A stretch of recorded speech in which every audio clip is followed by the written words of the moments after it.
Everybody with a sound reason.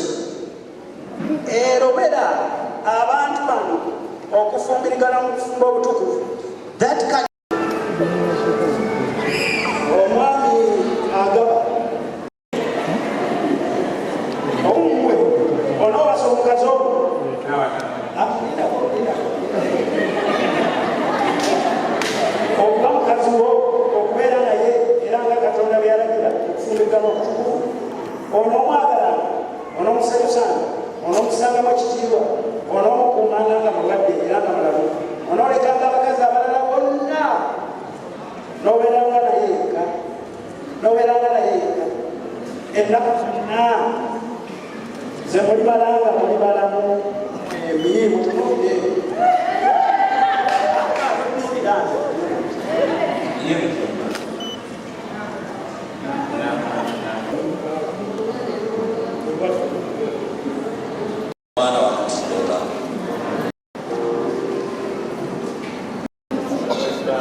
wonderful couples that have become joined together as one.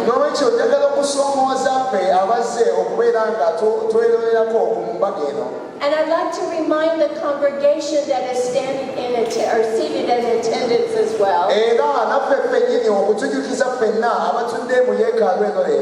that you are not here just solely by invitation.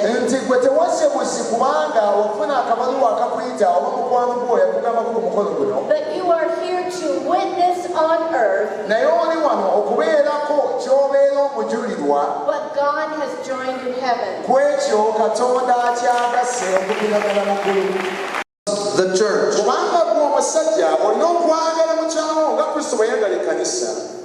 You grooms,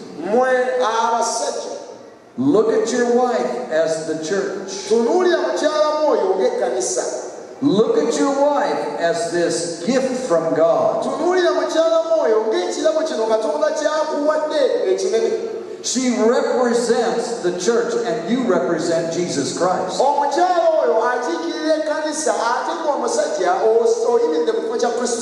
And it says there that the husbands are to love. That word love is the word agape.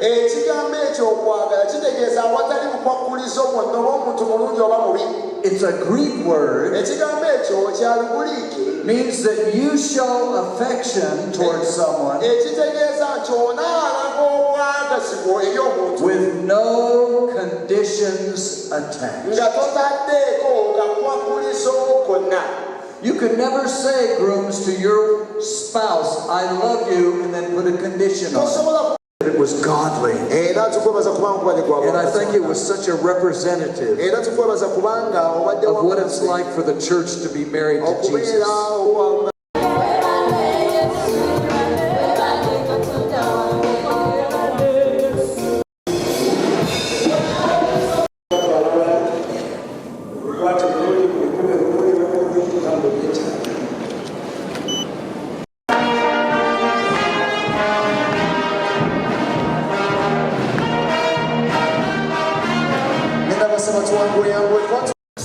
Henry, the Kanisa New Life Discipleship Church, Nyini. Ebaza Katonda olw'embaga eno ey'olwaleero mass wedding. Twakirowooza nga kirungi abantu baffe okugattibwa mubufumbo obutukuvu abatukuza awamu n'abatandika olw'ensonga nti obufumbo ennaku zino bugenze busasika nnyo ate abantu ebyokufumbirwa babivaako n'olw'ensonga eyo tugezaako okukomyawo abantu okwagala okuwasaŋŋana abasajja okuwasa abakyala ate n'abakyala okufumbirwa abaami w'abasajja baabwe nga kino kijja kuyamba nnyo okukendeeza ku bantu okubeerawo nga tebafumbiddwa ate nga kikoleddwa omulundi gumu kikendeezeko ku nsaasaanya y'ensimbi naye ate nga mukoze ekintu omulundi gumu abantu nga bawerako. Olunaku luno olw'enjawulo New Life Discipleship Church Family, Discipleship Ministries Family.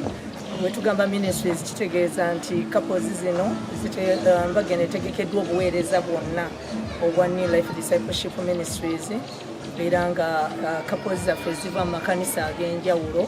We have 3 couples nga batukuza butukuza obufumbo.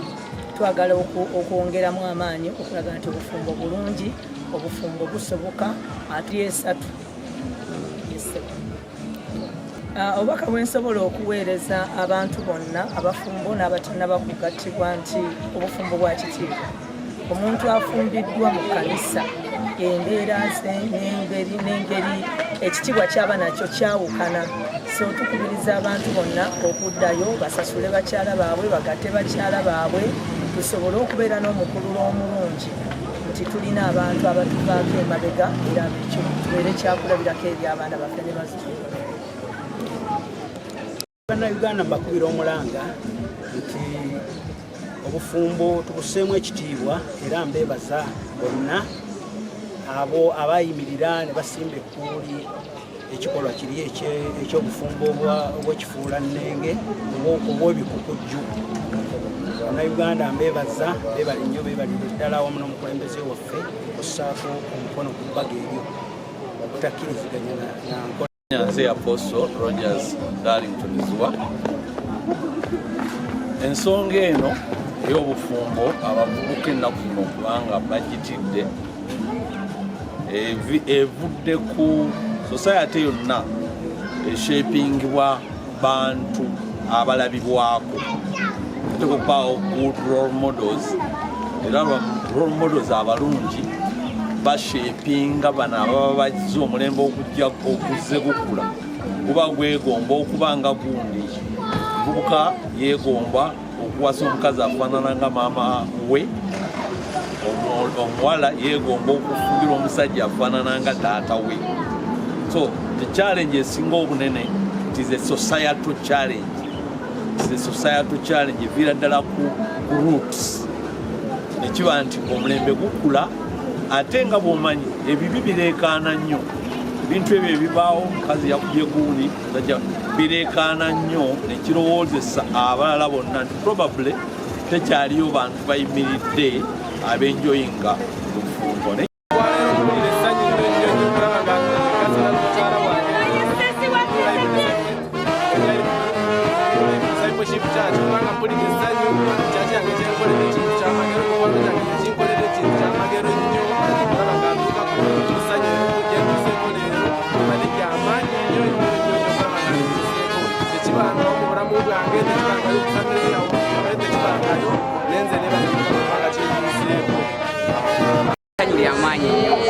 Okusooka olw'ekibiina kino ekikuŋŋaanidde wano ku lwaffe essanyu olw'abagenyi baffe abavuga n'emitala w'amayanja ku lwaffe mpulira essanyu olwa mukyala wange. Nantumba Teopista nze nebaza nnyo Mukama atutuusizza ku kino oluvannyuma lw'emyaka 22 nga tuli fembi. Mukama mwebaza, nebaza omwami wange okunjagala okunkuuma n'okusalawo okuntuusa ku ssanyu lino lye nnina olwaleero. Musaba tugende maaso n'okwekuuma n'okweyagala paka.